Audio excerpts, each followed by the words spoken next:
guys, welcome to my first drive video on this racing yellow Porsche 911 992 generation Carrera 4 GTS. Last summer I got my hands on the base Carrera and absolutely loved that car. Although on paper it's 385 horsepower, doesn't sound that impressive in this day and age. I actually timed that car with my race box to 60 miles an hour in 3.6 seconds. I think I concluded by saying that car is absolutely fast enough, especially for the public road. That base Carrera now retails at £87,500 here in the UK before options. You then move up to the Carrera S, which is £100,000 on the road before options, and that gives you 450 horsepower. We then have the Carrera GTS, which sits just above that and retails at just over £111,000. That produces 480 horsepower, so an extra 30 horsepower on top of the Carrera S. Now all of those models are available in a Targa, they're available in a convertible, and they're available in four-wheel drive. And that's what this is. It's a Carrera 4 GTS. One of these retails at £117,000 before options. This particular press car, well, it weighs in at £136,000. Once we jump inside, we'll go through some of those options. A GTS badge on previous generation 911s like the 997 and the 991 meant nothing more than a tarted up Carrera S. And that's not a bad thing because the Carrera S has always been a fantastic car, but Porsche literally put some Alcantara on the interior, put some fancy wheels on the exterior and played with the ECU to give its bum an extra few horsepower. But this latest 992 generation is a serious bit of kit and has a lot of changes over a regular Carrera S.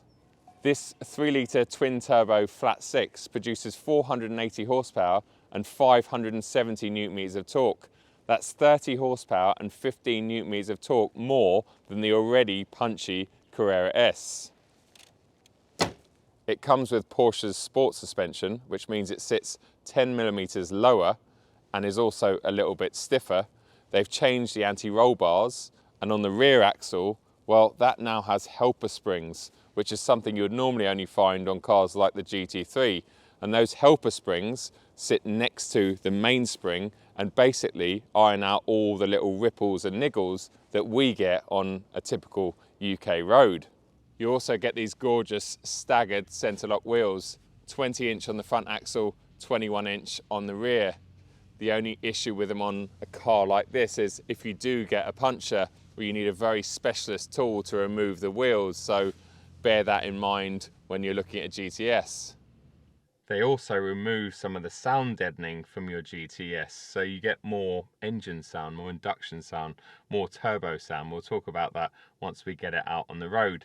And that also saves some weight, although this particular Carrera 4 GTS weighs in at 1,595 kilos, so it's definitely not a lightweight 911. Once you add everything together, you're left with a 911 that will do a claimed 0 to 62 time of 3.3 seconds.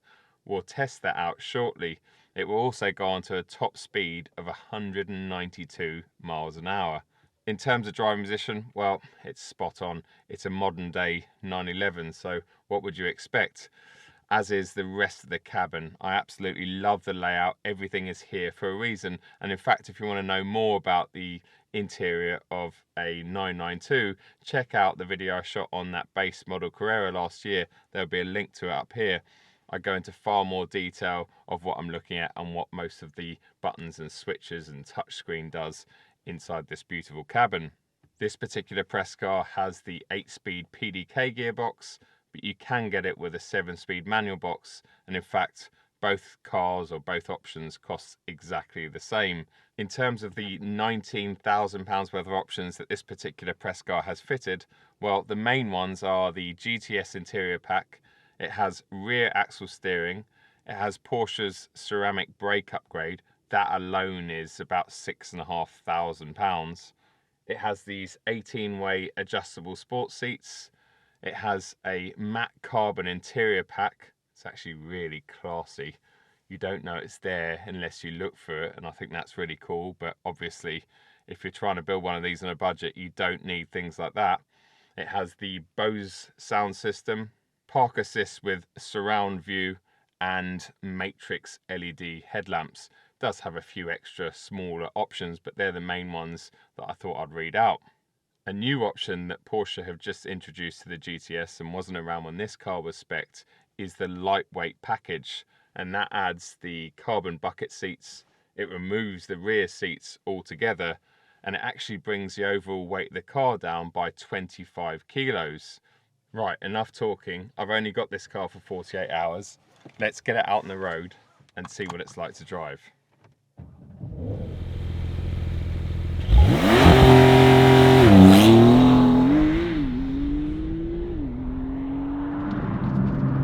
First things first, let's test out this car's acceleration figures.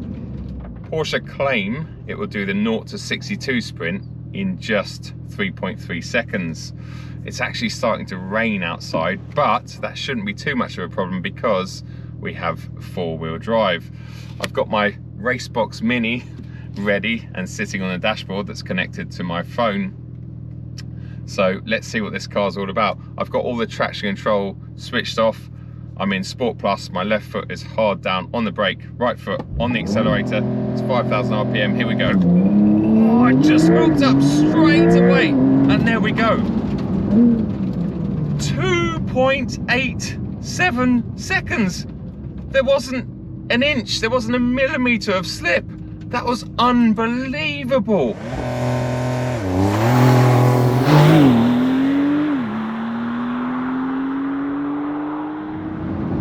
Okay, we know it's very fast in a straight line now. Let's talk about what it's like to live with as a daily. Well, I've got loads of drive modes here. In fact, we even have wet, but in a four-wheel drive modern Porsche, I really don't think you need to go near wet. So I'm in normal, which gives us the best ride quality and knocks back the gearbox. So 50 miles an hour, I'm actually sitting at 1100 RPM in 8th gear at the moment. And then we have Sport, Sport Plus, and we have Individual. What's it like in normal? Well, it's a very pleasant place to be. It's a very pleasant car to use for your daily duties. PDK gearbox is so good now. I do bang on about it a lot. It's still not the best at doing 3-point turns or maneuvering. It creeps a little bit. It's not as good as, say, a ZF8 speed, but in terms of the way it changes gear, whether you've got it in automatic or whether you're using the paddles and you're in full attack mode, it is just lightning quick. It's unbelievable. But one obvious negative about this car, and in fact every 992 generation 911 that I've driven to date, is the tyre roar that you get in the cabin. Yes, those rear tyres are massive, so you're going to expect some, but it is really loud in here, especially as we talked about, they've removed some of that soundproofing, so you get even more. And although this surface is quite smooth and not too coarse and therefore loud, on the way down here this morning, I was on a surface on an A road for about 5 minutes, and honestly, it was deafening at 60 miles an hour. It really was. And I was actually worried that I wouldn't be able to record this without putting a lapel mic on because there was that much sound in the cabin. So it's a shame that this 992 generation does suffer from that. And I'm wondering if the 992.2 that is due in the next 12 months or so, I'm wondering if that is going to solve some of those inherent tyre roar issues. I'm sure we suffer more in the UK because our roads are worse than, let's say, German or other roads in the rest of mainland Europe, but it is definitely an issue and something I need to point out if you're considering one of these as your daily.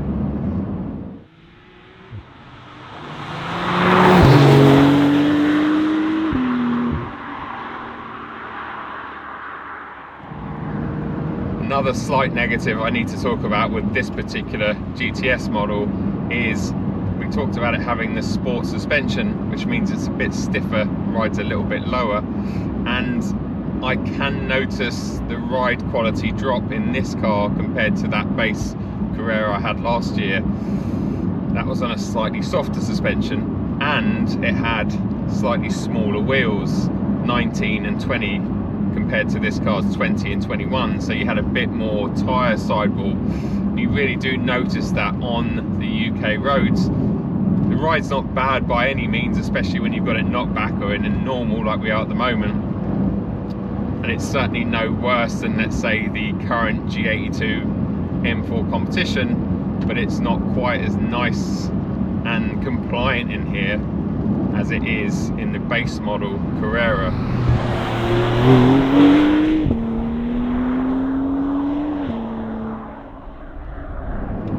Let's ramp everything up a little bit, put it over into Sport Plus, but knock those dampers back down again.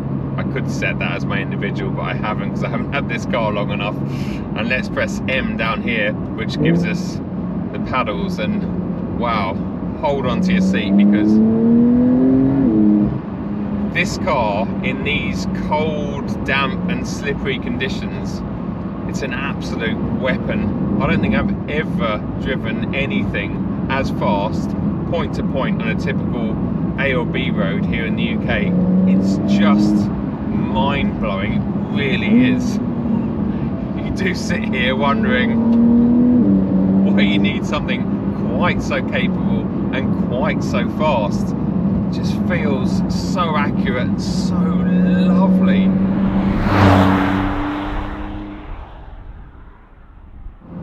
Yes, the current 992 GT3 has an extra 30 horsepower and weighs 200-ish kilos less than this, which is substantial. That's 2 of me. But it also lacks about 20% of the torque of this car, and that's what makes this car feel so fast, especially on a public road between corners. And although I've already talked about this car's marginally stiff ride, it's nowhere near as stiff as the GT3, therefore also making this a much better daily proposition. I'll definitely have a GTS over a GT3 as a daily everyday car that you could definitely take down one of your favourite roads and have just as much fun as you would in the GT3. God, this car. I'm glad it's going back this evening, I really am, because, yeah, it makes me do silly things.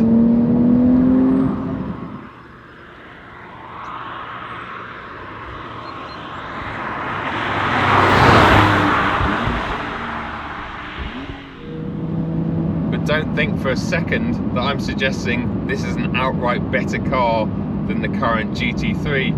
You see, 911s to me have always had a slightly vague front end. They've got better through the generations. 997, 991 and this very latest 992 feels good, but it still doesn't feel as planted as, say, the current M3 or M4. When I drove that 992 GT3 at the end of last summer, well, the big talking point with that car was its new double wishbone suspension setup on the front axle. The second I got behind the wheel, you could feel what they'd done. It was unbelievable, and definitely the best 911 I've ever driven in terms of the front end. Forget about the rest of the car, the front end was just mind-blowing. Do you miss it on the road? A little bit, yes, but I'm sure you'd miss it a lot more when you take this out on track. Someone buying a GTS is probably maybe going to take it out on track a couple of times. It's probably not going to be their track tool, and I think that's where you'd really miss that new double wishbone setup on the amazing GT3.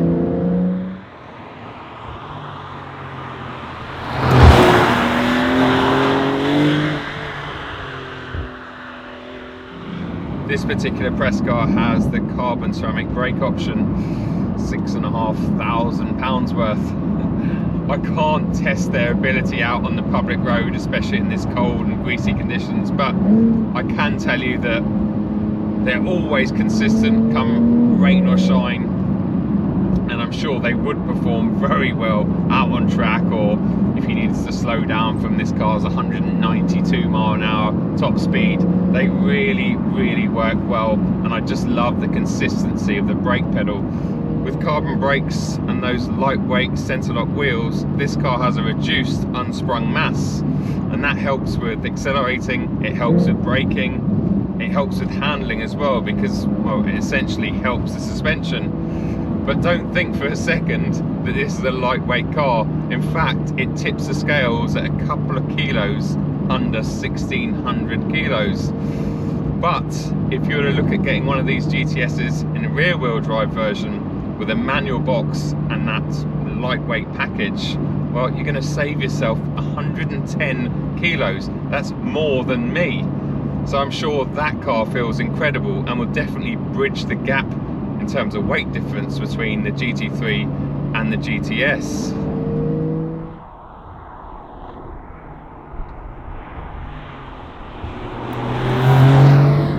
I need to come up with some kind of conclusion, and I've been thinking lots about this today.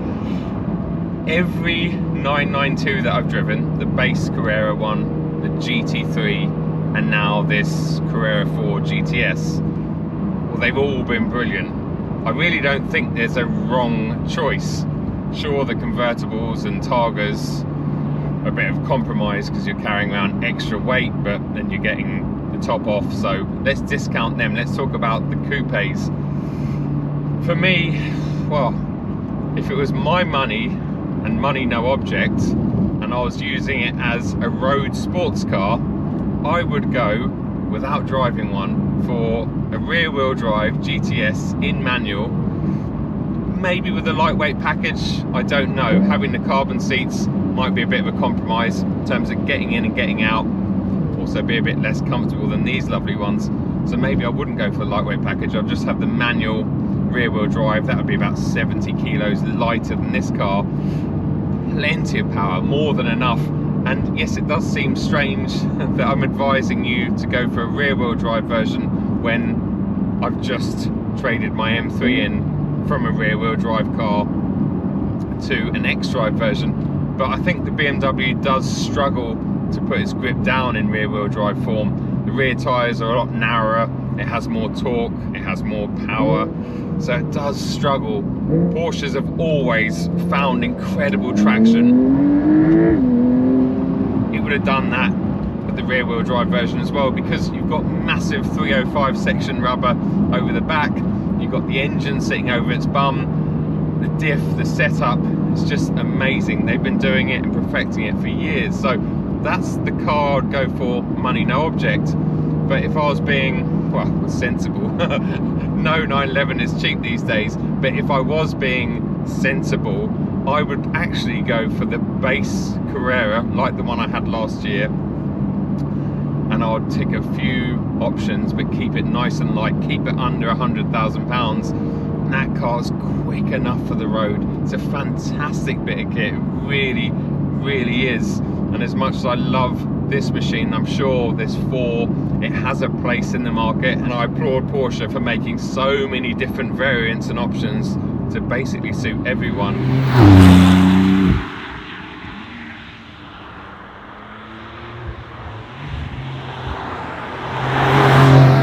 Guys, thanks a lot for watching. I hope you've enjoyed this video.